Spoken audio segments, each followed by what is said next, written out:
Yeah, hi. Good afternoon, good evening, and welcome back to another edition of edCafe. You might be seeing me as a new host today. Our usual host is out for some important stuff, which we cannot help. So you have to bear with me this time. But good thing is that we have Mr. Daniel Curry, who is the founder principal for Vega School, natural resident of United States, but traveling all over the world, establishing schools and providing a new dimension to the education. Mr. Daniel, most welcome to the edCafe. Thank you very much. I'm very happy to have you today here. Though we have been in some kind of business relationship for some time, we know each other in that manner, but good to be present on the edCafe platform. But before we move, for a detailed kind of discussion between us, it would be good for our viewers if you can really give us self-introduction, a brief on your background, how you have contributed towards enhancing the education in various countries so far. Sure, thank you very much. Yes, as you said, my name is Dan Curry. I'm from the U.S., but for over the past 20 years, I've been involved in education both in the U.S. and internationally. So I started in California, where I'm from, and got into international education mostly in the Middle East. I have worked around the world, but starting schools in the Middle East, in the UAE, I started a school there. I was in Egypt. The goal of each of these is to present a school that has values at its core, that's focused on progressive methods, on critical thinking, preparing students for the 21st century. So as I've gone through different locations, different systems from international curriculum, American curriculum, familiar with the UK, with IB, now doing a CBSE school. What we find is the what is not too different, but the how is very different. So that's my passion in education, is to make sure the how, the way we do education, is effective for kids. And everywhere you go, there are students with needs, and so that's what drives me, and that's how I ended up in India, here at Vega Schools. So how many countries would you say that you have established some kind of educational connect with? Well, I was in a previous company that had starting schools in China, and in the UAE, started a school and was there for 6 years as the founding head principal. And then working on projects in other places throughout the UAE, one in Cairo. So I enjoy the startup end of things as well, the getting a school established and going. Right. So many countries, a lot of schools, too many students. So tell us about your initiatives that you have taken towards smarting the education for students. What all you have been doing to impart. I would like to share your experience which you have with students. What's your grand vision, when you open a school, especially the Vega School in India, what you are now a part of? What's the grand vision of opening another chain of schools when there's already a myriad of schools which is present in the country? No, that's a good question, and it's a fair question, because there are a lot of schools here. And our vision is providing a progressive education, really having an impact on transforming the way education is delivered here in India. So the goal for growth and in building in size is not just so we can have a whole bunch of schools. It's because we really want to have an impact. So our approach really includes personal soft skills, future-ready skills, communication, collaboration, critical thinking. It includes emotional skills, empathy, and compassion, and then of course the hard skills, the academic skills. The way we deliver that is in problem-based learning. And there are a lot of terms like project-based learning or inquiry-based learning or IB. They all have a similar core in that children apply what they learn. They don't just memorize things and then spit them out. Children explore and they apply and they solve problems, and in that they learn skills and they learn the academics. Yes, right. So I think by taking us towards a problem learning approach or problem solving approach, you are already indicating me towards the pedagogy of education, right?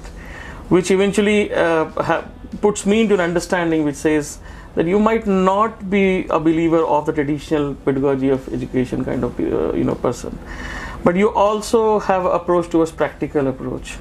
How do you feel that your students will be different from students at a normal school? Yeah, so our students have the opportunity to go through all these years of schooling using and developing the skills of problem solving. So it's not taught as a discrete skill. They learn that in everyday life we're faced with challenges, and now we apply what we've already learned to solve those challenges. And like any skill, it gets better with more practice. So our students, rather than building up a huge memory to retain facts, we know facts are everywhere. Hold up your mobile phone, you have access to every fact in the world, just about. So it's not about finding and remembering facts, it's about being able to apply and research and solve problems. So our students will come out and will be faced with challenges along with other students who may have had a more traditional upbringing. They will be more able, more apt to solve things, to take it on as a challenge versus saying, I don't know that.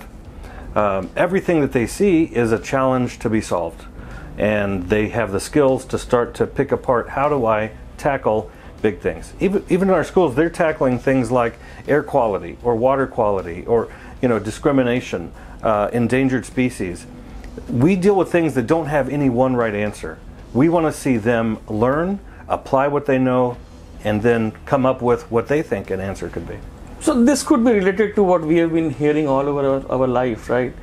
I read, I forget, I hear, I learn, but when I do it, I understand. And even I'm seeing a lot of concept of when the person understands, he tends to remember a bit. Yes. So practical approach from your side definitely is going to help the students to understand the concepts better. I think that's a fair ask. I would come back to this point, after some time. But if I don't touch the point of pandemic now, it would be an injustice to the pandemic completely. Yeah. So you started your school during the pandemic or around the pandemic time. Can you let us know your challenges and learnings that will help you take a better approach for the future? Because you never know if this is the end of the pandemic right now, whether it has gone into an endemic mode, whether it's gonna come back. Every day we hear cases rising, falling, you don't know what's happening. Right. So what's your approach towards, when you go through your challenges or learnings, your approach towards future and towards a safe and a better future? Sure. Well, I think all schools had enormous learning trying to adjust to this reality of being online. And we learned how to use technology that already exists. We learned that how to apply technology in a different way. And but we also identified that there are some areas that technology doesn't yet have the answer for. So we think about, in our system, delivery of instruction. That's fairly easily done via technology online. But the other pieces, the collaboration, the communication, the emotional connection, students are reporting, and research across the US at least, and probably across the world, shows that students are feeling more disconnected, they're feeling out of touch, they have emotional needs that are unmet because they've been isolated for 2 years. So the thinking is, how can we use technology in the future to address those social emotional needs in learners? So we've learned some things that will help us, certainly. There are times that schools have to close, whether in the US it's snow days, in the UAE it's flood days, it rains once a year and everything stops. Whatever it is, there are times and now we can quickly adjust to saying, okay, we're going to be online. Now we're doing this now. If, for example, we have a case of COVID in a particular class, that class can instantly go online seamlessly. The technology is set up, everyone's ready, everyone's used to it. So now we're much more able to continue learning when things get in the way. So a lot of great learning that through the pandemic, and again, because it was us trying to solve a problem and not a theoretical thing, we struggled with it, we came up with good solutions. And that's how, like you said, we struggle, we do something, that's how we remember. So that for us was a lot of great learning. Right. has a lot of food for thought as well, right? Hybrid learning is something which is being seen as the learning of future, that the schools should be ready for hybrid learning, though I still believe that 60% or 70% of the schools are not ready to accept this fact that hybrid learning would be the one road to follow, and they should eventually try out, like the fire drills. You should try out whether your system can go into a BCP kind of mode when there's something is happening. And not only COVID, anything can happen at any point of time. The whole world, the philosophy of world is different these days. But when you're talking about the learning in the technology front, that brings me to my next question on digital transformation. So, and let's talk about your views on digital transformation. The way this education industry is adopting digital transformation, is that the right way of adoption of the transformation, or do you think that this is not sustainable, which is happening right now? We still need to do a lot other stuff to go through a sustainable digital transformation for the schools to really adopt the technology in the manner in which they should be doing so. Yeah, I think there's a lot to learn about application of technology. One of the things that I've seen is that if a school is traditional, technology only becomes a vehicle for them to do a traditional school at home.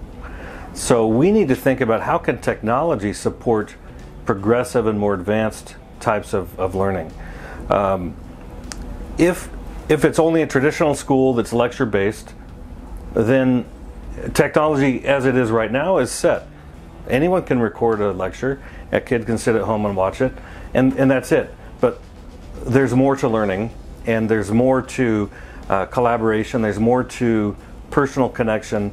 So I think there's still a ways to go. I think the foundation is there. Part of it is access to technology. Does everyone have access to technology? How can we do that? How can we provide that? How can we do it in a way that's not lecture based? How can we do it in a progressive way? What are the techniques? Traditionally, before the pandemic, technology was seen as either a cool new thing. Let's have this piece of technology, and now we can brag to our parents. Oh, we have this type of device, or we have that type of device, and then it sits and gathers dust until it's parent-teacher time. We say, oh, look, it does all these cool things, but it doesn't fundamentally change the way. So technology, because of the pandemic, I think people really had to look around at the tools around them and say, how can I use these tools to accomplish what I need? Make technology work for us versus, trying to figure out a way to shoehorn in a device into our teaching. Right. So if I understand it correctly, we still need to go a bit at distance on sustainable digital transformation. Yes. That's what, I wanted to hear this fact, because I've been talking to a lot of educationists in the past. Digital transformation and sustainable digital transformation are two very different aspects of the entire game which is coming up, and people today are now starting to realize that sustainable digital transformation is something which is very important for the schools to really persist in any kind of problems which can come in the future. And COVID is just an example that what can hit an industry which was supposed to be a non-recessionary industry at any point of time. Right. With this, if I move forward from your experience of the multiple countries and education, and we all know that Finland's education system has been touted as the best. I still might have my doubts on why it is the best and how it is the best. But that's my, my statement. I'm not trying to convince anybody there. But point is, today we have NEP which is coming in, and NEP has elements of an open learning scenarios, open education concepts, very good for a progressive education society. So what advice would you give to the parents and students on approach towards the introduction of NEP in the country? I think from April 1st this year, NEP is mandatory in all the schools. And all. Do you think NEP is going to help improve the habit of learning, really provide the impetus in which the whole idea of NEP has been envisaged? Yeah, big question. I will say, and I agree with you, it's easy to just touch on the Finland thing or other countries. So much of it is based on the culture of the place, and that defines how things are done. And the culture drives things. So here in India, the culture has been more traditional. Now, in a lot of countries, it's exactly the same. Schools have traditionally been sit in a square pattern and listen to a lecture and be quiet. So that's not uncommon, right? So NEP has come in to say, no, there's a better way to do this. I think NEP has some great goals to think more about application and understanding and less about memorizing and regurgitating, definitions word for word and things that really don't add value. The question is that hasn't been solved is how are we going to assess for that? So we can say we want to do all these good things in the classroom, but then if the grade 10 exam is still memorize all these things and regurgitate it, then what have we gained? So we need to make sure that the whole system is adjusted. We want to make sure that every school, again, it's very easy for a school to just say, what am I going to be tested on? And now I'm going to focus on that. And whether it's a good test or not a good test, we want to get away from, we're teaching because there's a test coming. We're teaching to prepare our kids for the future. And this is just a dipstick where we can check how they're doing. But that's the goal. And I think NEP has some great goals. I think it's made a lot of people think about what's a better way to do this. Even CBSE has made some changes, and they recently had a training on problem-based learning for their schools. So it's moving this thing along, and I think the pandemic helped because now we have something that this pandemic helped everyone kind of sit back and reevaluate and say, we got to do something different. Right. NEP does have brilliant elements in it, but I also believe that continuous evaluation assessments on how the person is actually, or the student is actually perceiving the learning, and the keyword is learning, right? So unless until you have a methodology to assess the learning, it becomes very difficult to really understand. I don't want to get into a competition mode, Students till class 10, 12 should not be subjected to a competition. That's not right. But there has to be assessment and evaluation of the learnings which they are taking up. And I think schools will have to take that initiative to really drive the right kind of learning through proper assessments which are coming in. And we have, and I've seen even in the US, most countries have some kind of summative evaluation out of high school. But how do we design that to ask the right questions in the right way? But formative assessment, checking along the way for learning, is the best way. And that's where technology can help. That's where we can track, keep an eye on the analytics. How are they doing this quarter, this quarter, this quarter? Because it's like saying you're a ship at sea, and only once a year do you check your heading. You have to constantly be checking to see if you're going to get where you want to go. Part of it too is societal, right? We have parents who have grown up in a traditional system, and they have that fear about competition. We have parents of first graders, kindergartners, who say, yes, we like that they're having these great experiences, but we need to prepare them. We need to give them some exams. I think they're in kindergarten. But the fear is they won't be on track if we don't push hard and from day one. So how do we change that societal understanding of the purpose of school and the stress of exams and all those things? That will change, definitely. I'm a firm believer of that change if schools really understand this kind of concept in the coming time. That, I believe we can have hours of discussion on NEP and what outcomes it can bring. But we do have limitation of some time. We have a tradition, that tradition has brought us to a level where we want you to sign a token for us for this great discussion. Wonderful. And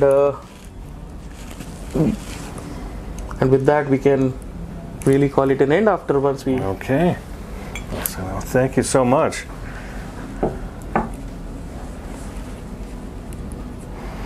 Oh, thank you. I've enjoyed the conversation. No, I have enjoyed it too because, I love talking to educationists. And thank you for your presence today. I know it has been a long drive for you, but I hope that this will eventually give some information to our viewers, some good facts for you viewers. And we hope that we will continue to bring you some good and innovative conversations during this whole concept of edCafe in the picture. Thank you all. Thank you, Daniel. Thank you. Thank you.